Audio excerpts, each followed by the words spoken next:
You can kind of do it A, B, C. So Atlantic City, Barnegat, and then Cape May. Those are your three tallest lighthouses here in New Jersey. So this is 157 feet tall. It was built in 1859, and it was the third lighthouse in Cape May's history. The first two were very shoddily built in the early 1800s.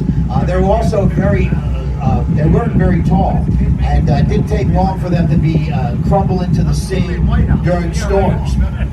So this current lighthouse, which has been standing since 1859, it is open to the public. I had quite a free time today after a morning trip, and I decided I was going to climb the 199 steps of the lighthouse earlier this afternoon. Picked the perfect day for it because it wasn't hot today.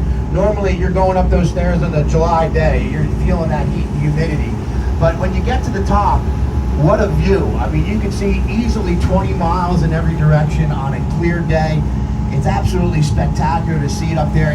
That light is on 24 hours a day. You just don't start to see it until a little bit like when the sun starts to set.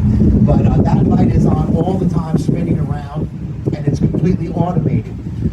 Over here, guys, directly across from us, you see that big concrete structure. This is a gun mount from World War II. This gun mount was very large, and it had 6-inch guns on either side that can fire off in about 9 miles in either direction. Now, on the Delaware side of the Delaware Bay, 17 miles away, there was an even bigger gun mount that had 16-inch guns that could fire them off at 17 miles away. So between the two of them, they can guard the entire mouth of the Delaware Bay, preventing those German submarines from making their way up the Delaware River to Philadelphia, which was 90 miles ahead. In Philadelphia were the shipbuilding yards and also all the fuel for the Navy. So that was a very high-profile target, which is why the mouth of the bay was so heavily defended with these gun mounts. So between the two of them, even though they never sunk a German U-boat, they did the job by preventing them from ever getting inside the Delaware Bay. So right now, folks, this is the southernmost point of Cape May, southernmost point of New Jersey. So as we are going to continue to go around this tip, we're going to actually start going north and going to be heading up the opposite side, or what folks like to call the other Jersey Shore. But before we get there, one last building I want to point out to you. I did go to this building today too, but it was closed, much to my chagrin. This is St. Mary's by the Sea. So you can see all the crucifixes on top of the roof. It's a U-shaped building with the courtyard kind of facing out towards us. But this building started off as the Shoreham Hotel in 1890. Now back then, much like Congress Hall, this guy thought his big hotel would be successful, but no, that didn't happen. And the reason why was it's just too far away from downtown Cape May. And that is why this hotel only went bankrupt after 5 years of existence. In the beginning of the 20th century, it was purchased by the Catholic Church for the measly sum of $9,000.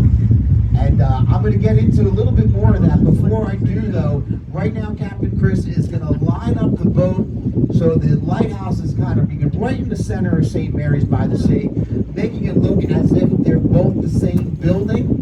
But in reality, that lighthouse is close to a quarter mile behind the St. Mary's by the Sea. But look, he's got it right there in the center, giving you guys a great Kodak moment right there. Positioning it just perfect. Now, back 20 years ago, when the Catholic Church was using this building all the time during the summers, you would see a lot of nuns out here with the annual St. Mary's Invitational Surfing Tournament. No, I'm just it would be pretty cool to see that, though, right? So anyway, but this building, when it was purchased by the Catholic Church for $9,000, they owned it all the way up until a couple of years ago. But back in 2019, the Catholic Church decided, you know what, we've taken care of this building long enough. It's worth a lot of money. Let's sell it. We're going to knock down the building and sell the real estate. Well, right before they were ready to knock down the building, 2019, what happened at the end of 2019? COVID. Exactly. COVID came here and for 2 years put that demolition on hold. During that time, a gentleman by the name of Bob Mullock, who lives in downtown Cape May, he had a bunch of investors. They came up with $5 million. They went to the Church and said, if you sell it to us for $5 million, we will keep the building intact and we're going to make it a nature and science center. And then you could get on board with that, right? The Catholic Church. They said, yeah, you know, that sounds like a great idea.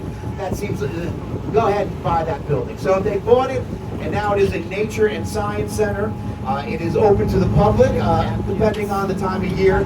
This time of year after Labor Day, it's Thursday through Sunday, but Monday through Sunday during the summer. It's also a research center for scientists and marine biologists. They can conduct research there as well. So it is a dual-purpose building.